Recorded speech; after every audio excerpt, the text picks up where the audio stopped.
आपल्या या चॅनलवरती सगळ्यांचं मनापासून स्वागत आहे। तर 26 नोव्हेंबरला आहे त्रिपुरारी पौर्णिमा आणि या पौर्णिमेचं अत्यंत महत्त्व आहे। तर या त्रिपुरारी पौर्णिमेला आपल्याला दीपदान करायचं आहे। दीपदान करण्याचं या पौर्णिमेला अत्यंत महत्त्व असतं। तर अवश्य तुम्ही या दिवशी दीपदान हे केलं पाहिजे। आता दीपदान आपण कसं करायचं ते आपण बघूयात। त्यानंतर आपल्याला या पौर्णिमेला तुळशीचं विशेष पूजन करायचं आहे किंवा विशेष सेवा करायची आहे आणि एक वस्तू तुळशीला जरूर अर्पण करायची आहे। तर आपण बघूयात की तुळशीची सेवा पण कशी करायची आहे। त्याआधी आपण दीपदानाची माहिती घेऊयात। आता बघा, त्रिपुरारी पौर्णिमा जी असते या दिवशी प्रत्येकाने दीपदान हे केलंच पाहिजे। आता दीपदान कसं करायचं, तर जी पारंपरिक पद्धत आहे त्या पद्धतीमध्ये पौर्णिमे दिवशी म्हणजेच त्रिपुरारी पौर्णिमेला 108 वाती केल्या जातात आणि 108 वातींचा एक दिवा बनवला जातो। मग तुम्ही कणकेचा दिवा घ्या किंवा मातीचा घ्या, स्टीलचा घ्या, पितळेचा घ्या, थोडासा आकाराने मोठा असा दिवा आपल्याला घ्यायचा आहे। त्यामध्ये आपल्याला 108 वाती घ्यायच्या आहेत आणि त्याचीच एक वात करून तुम्हाला अशा पद्धतीने तुपाचा किंवा तेलाचा दिवा हा प्रज्वलित करायचा आहे किंवा मग तुम्ही 108 दिवे प्रज्वलित करू शकता। 108 दिवे तुम्हाला करणं शक्य नसेल तर एकाच दिव्यामध्ये तुम्ही 108 वाती तयार करून त्याची वात काढायची आणि तो प्रज्वलित करायचा आहे। काही ठिकाणी 365 वातींचा दिवा बनवला जातो आणि काही ठिकाणी 750 वातींचा दिवा प्रज्वलित केला जातो। तर आपल्याला अशा प्रकारे दिवा प्रज्वलित करायचा आहे आणि असं दीपदान करायचं आहे। समजा तुम्ही 108 वातींचा दिवा केलेला आहे, मग तुम्ही कणकेचा दिवा करून घ्या किंवा मग तुम्ही मातीचा घ्या, पितळेचा घ्या, स्टीलचा घ्या।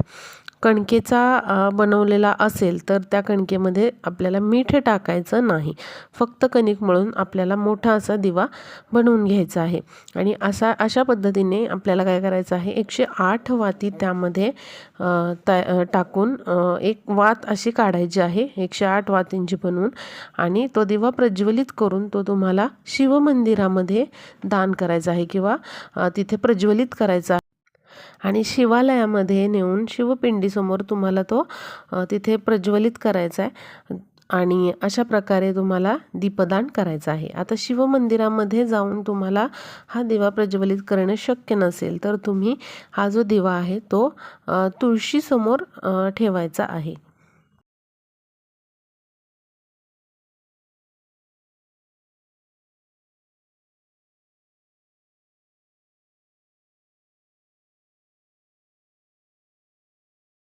म्हणजेच 108 दिव्यांची वात करून दिवा प्रज्वलित करायचा। तुपाचा किंवा तेलाचा दिवा तुम्ही प्रज्वलित करू शकता, शक्यतो तुपाचा दिवा प्रज्वलित करा आणि तो तुळशी मातेसमोर तुम्हाला या त्रिपुरारी पौर्णिमेला ठेवायचा आहे, प्रज्वलित करायचा आहे। आणि दुसऱ्या दिवशी समजा हा कणकेचा दिवा असेल तर तो दिवा तुम्हाला पाण्यामध्ये विसर्जित करायचा आहे किंवा मग त्यामधल्या वाती तुम्ही पाण्यामध्ये विसर्जन करायचे आहेत आणि जो कणकेचा दिवा आहे त्याचा गोळा बनवून त्यामध्ये गूळ टाकून तो तुम्हाला गाईला खाऊ घालायचा आहे। शक्य असेल तर तुम्ही काय करा, 2 मातीचे दिवे घ्या किंवा कणकेचे दिवे 2 बनवा आणि त्या दोनही दिव्यांमध्ये तुम्ही 108 वातींची मिळून एक वात तयार करा आणि एक जो दिवा आहे तो तुम्ही तुळशीसमोर प्रज्वलित करा त्रिपुरारी पौर्णिमे दिवशी किंवा संध्याकाळी आणि एक जो दिवा आहे आपल्याला शिवमंदिरामध्ये दान करायचा आहे। दिव्याच्या दानाला या दिवशी अतिशय महत्त्व आहे, त्यामुळे अवश्य तुम्ही दीपदान या दिवशी करायचं आहे। समजा तुम्हाला 108 वाती बनवणं शक्य नसेल तर फक्त तुम्ही 2 वातींची एक वात बनवा, म्हणजे जोडवात बनवा किंवा मग तुम्ही 21 वातींची एक वात बनवा तरीही चालेल किंवा मग तुम्ही फुलवात वापरा एक आणि त्यामध्ये तुपाचा वापर करा त्या दिव्यामध्ये। जोडवात जर वापरणार असाल तर तेल वापरा आणि अशा पद्धतीने एखादी पणती घ्या, त्यामध्ये ही वात टाका किंवा मग कणकेचे दिवे बनवा आणि ते दिवे तुम्हाला कुठं न्यायचे आहेत तर शिवमंदिरामध्ये तुम्ही त्या दिव्याचं दान करा आणि एक दिवा जो आहे तो आपल्या तुळशीसमोर आपल्याला प्रज्वलित करायचा आहे। पण आपल्याला त्रिपुरारी पौर्णिमेला अशा पद्धतीने दिव्यांचं दान हे करायचं आहे. अगदी एक तरी दिवा तुम्ही शिवमंदिरामध्ये दान करा आणि एक दिवा तुळशीसमोर तुम्ही तिथे ठेवायचा आहे. मातीचा दिवा वापरलेला असेल तर तुम्ही तोच दिवा तुळशीसमोर वापरू शकता रोज दिवा प्रज्वलित करण्यासाठी. म्हणजे तुळशीचा दिवा म्हणून तो तुम्ही वर्षभर वापरू शकता. जर कणकेचा दिवा असेल तर तो तुम्ही आधी सांगितल्याप्रमाणे दुसऱ्या दिवशी विसर्जन करा किंवा मग गाईला त्यामधल्या वाती काढून त्यामध्ये गूळ टाकून खाऊ घाला. आता बघा, पौर्णिमा ही जी तिथी आहे ती माता लक्ष्मीला प्रसन्न करून घेण्याची तिथी आहे. माता लक्ष्मीची आवडती तिथी आहे आणि त्याचबरोबर भगवान विष्णूंची देखील ही आवडती तिथी आहे.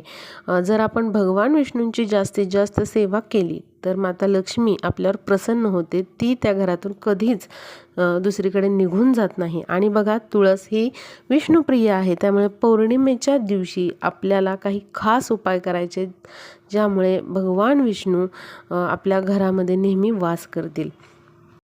बघा, काही वस्तू जर आपण तुळशीला अर्पण केल्या तर त्याचा आपल्याला खूप चांगला फायदा होतो आणि तुळशी माता आपल्यावरती प्रसन्न होते आणि आपल्या घरामध्ये सुख, समृद्धी, वैभव हे सर्व काही आपल्याला मिळतं. लक्ष्मी माता आपल्या घरामध्ये वास करते. तर बघा, पौर्णिमेच्या दिवशी न चुकता आपल्याला एखाद्या चांदीच्या वाटीमध्ये कच्चं दूध घ्यायचं आहे. तापवलेलं नाही तर कच्चं दूध घ्यायचं आहे. चांदीची वाटी नसेल तर स्टीलची वाटी घ्या. तर त्या वाटीमध्ये आपल्याला कच्चं दूध घ्यायचं आहे आणि त्यामध्ये आपल्याला चिमूटभर हळद मिक्स करायची आहे त्या दुधामध्ये. आणि असं हळद मिक्स केलेलं जे कच्चं दूध आहे ते आपल्याला त्या चांदीच्या किंवा स्टीलच्या वाटीने तुळशीला अर्पण करायचं आहे आणि एक मंत्र बोलायचा आहे, तो म्हणजे ओम नमो भगवते वासुदेवाय नमः. अशा पद्धतीने तुम्हाला हा मंत्र बोलायचा.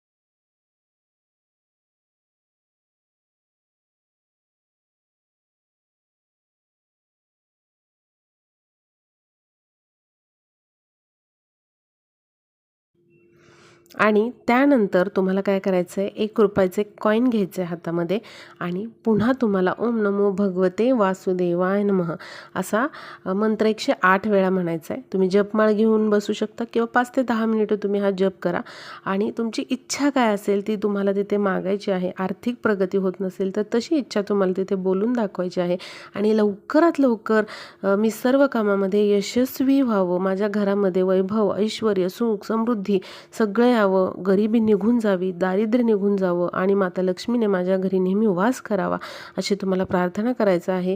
भगवान विष्णूंचं तुम्हाला स्मरण करायचं आहे आणि हे ₹1 नाणं तुम्हाला तुळशीच्या मातीमध्ये तिथे दाबायचं आहे.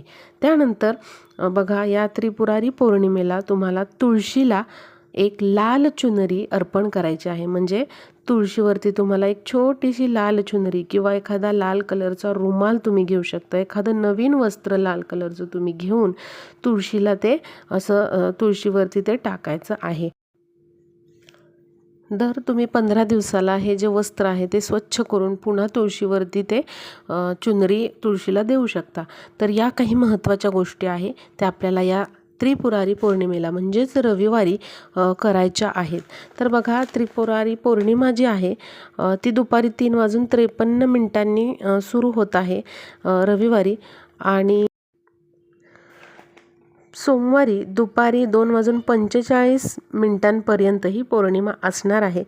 जर तुम्हाला 26 तारखेला असं दीपदान करणं जमलं नाही तर तुम्ही सोमवारी दुपारी 2:45 असं दीपदान करू शकता आणि हे तुळशीला सांगितलेले उपाय देखील तुम्ही अवश्य करू शकता. तर अवश्य या त्रिपुरारी पौर्णिमेला 26 तारखेला किंवा मग 27 तारखेच्या दुपारपर्यंत 2:45 हे उपाय तुम्ही करा.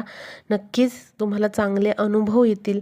जे काही प्रॉब्लेम आहेत, घरातले अडचणी आहेत त्या दूर होताना तुम्हाला दिसतील आणि दीपदान केलेल्याचं पुण्य तुम्हाला 1000 पटींनी जास्त मिळणार आहे. त्यामुळे अवश्य तुम्ही हे उपाय करा. दीपदान करायला विसरू नका. अगदी छोटासा दिवा का होईना पण तुम्ही दीपदान या दिवशी करा. व्हिडिओ जास्तीत जास्त शेअर करा म्हणजे सर्वजण हा उपाय करू शकतील आणि नक्कीच या आपल्या व्हिडिओचा वापर त्यांना देखील होईल. भेटूया पुढच्या व्हिडिओमध्ये.